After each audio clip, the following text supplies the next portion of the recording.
All right. So have you ever thought about like when you go to a concert, Yeah. the lights are down, the pianist walks out, Uh-huh. and there's that split second right before they hit the keys for that first chord, and maybe you see just the slightest tremor in their hand, Right. or a singer, that little crack in their voice right when the emotion is at its peak. Absolutely. It's like this imperfection that makes the whole thing, you know, so powerful. So real, right? Yeah, and then you compare that to music made by AI. Yeah. I mean, perfectly in time, every note exactly where it should be, and it's done in like seconds. Yeah. Technically flawless. Technically flawless. And then you're left with, well, for me at least sometimes I'm just like, Nothing. yeah, nothing. That's it. You hit it right on the head.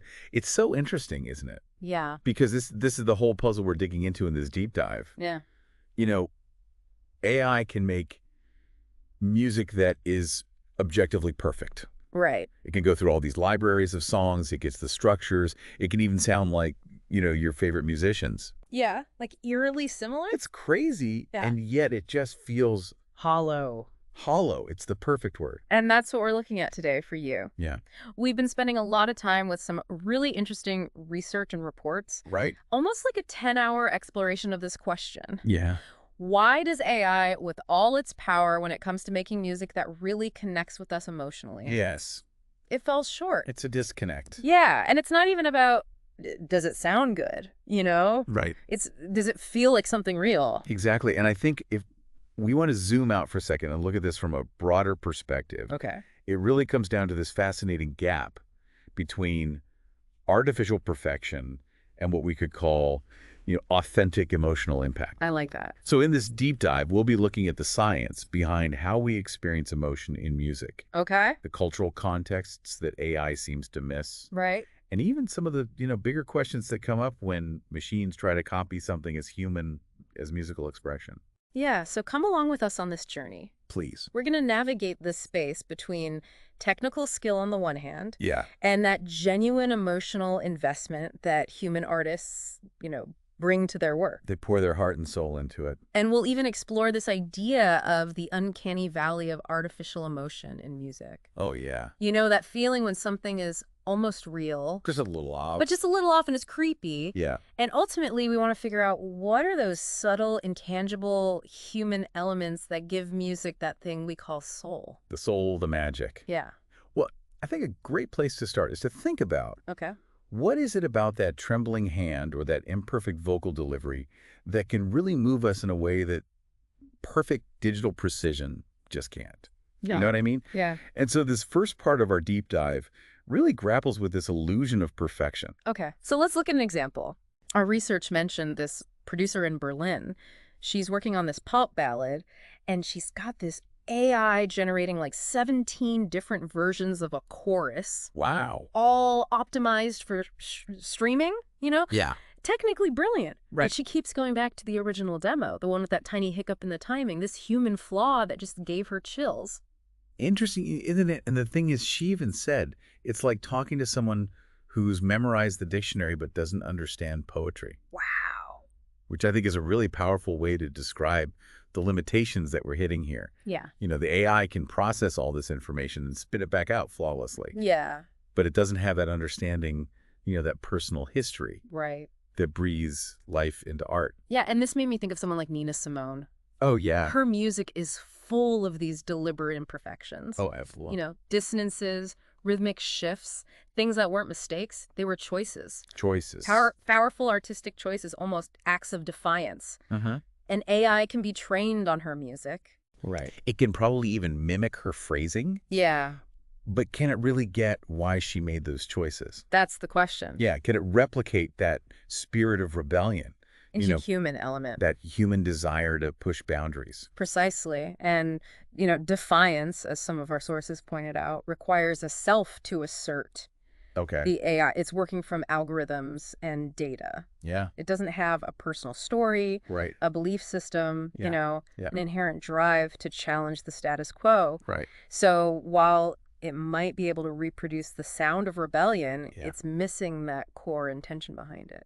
It's interesting because I was also reading about this lab in Tokyo, Okay. and they're using a neural network, which I guess, is a really complex computer system. Yes, essentially designed to learn patterns. Yeah, patterns, in this case, in jazz music. Uh-huh. And it can compose in real time, and it's getting really good. Yeah. But when they told it to play, like, You're Heartbroken, Okay. it just defaulted to minor keys and slower tempos. It was like a caricature of sadness. Yeah. Like a bunch of musical tropes associated with sorrow, Interesting. but without any real emotional depth. That actually connects to this really fascinating phenomenon in psychology called the uncanny valley of emotion. Okay. So as listeners, we're incredibly sensitive to recognizing and responding to genuine emotional expression. Right. When something is too perfect, Yeah. when it's mimicking emotion without really feeling it, Yeah. our instincts actually kick in and we start to feel uneasy. It's creepy. It's creepy, right? It's like that slight tremor in a grieving singer's voice or that uneven breath. Right. Those imperfections can actually signal authenticity in a way that perfect execution often can't. It's like you're being tricked.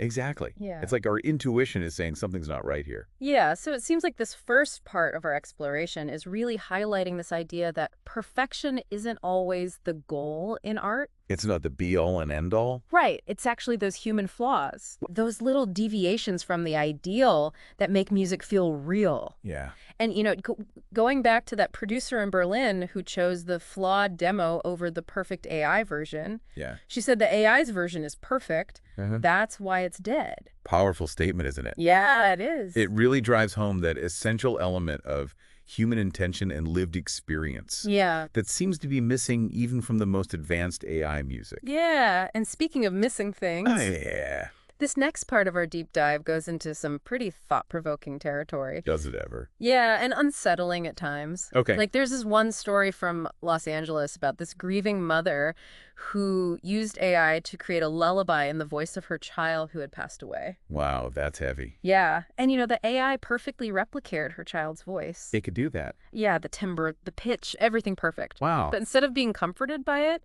Yeah. she was horrified. Oh, my God. She described it as like hearing a ghost that doesn't know it's dead. That is so chilling, and it really brings us back to that uncanny valley of emotion, doesn't it? Yeah. But on a much deeper level this time. Yeah. It's not just that the music sounds a little off. Right. It's this profound sense that something fundamentally human is absent, even when the imitation is perfect. And our research actually touched on some of the science behind how our brains react to this. Oh, that's interesting. Yeah. It seems like the amygdala, the part of our brain that deals with emotions and threat detection, Right. can actually show increased activity when we hear a voice that sounds human, but doesn't have that underlying human presence. It's like a disconnect. Yeah, it's almost as if our brains are wired to know the difference between a real expression Right. and a simulation. Yeah, and it's not just about individual emotional experiences either. Right. This part of our deep dive also looks at the cultural implications. Fascinating. We came across a story from Nigeria about this musician who was so offended by an AI that had been trained on traditional Ojin music and then generated this like modernized version of it. He actually destroyed his laptop. Wow. He saw it as a form of cultural erasure. It's interesting, right? He said, "You turned our ancestors into elevator music." That's a strong statement. Yeah, and it really underscores how music is so deeply connected with cultural heritage, with rituals, with lived experiences that a data set just can't capture. It's about context, isn't it? It is. I mean, music isn't just a collection of notes and rhythms. Right. It carries history and tradition. Yeah. Meaning that it's often embedded in a specific cultural context. Yep. And AI can analyze the patterns in Okin music, Right. but it can't understand the significance of that music within Igbo funeral rites.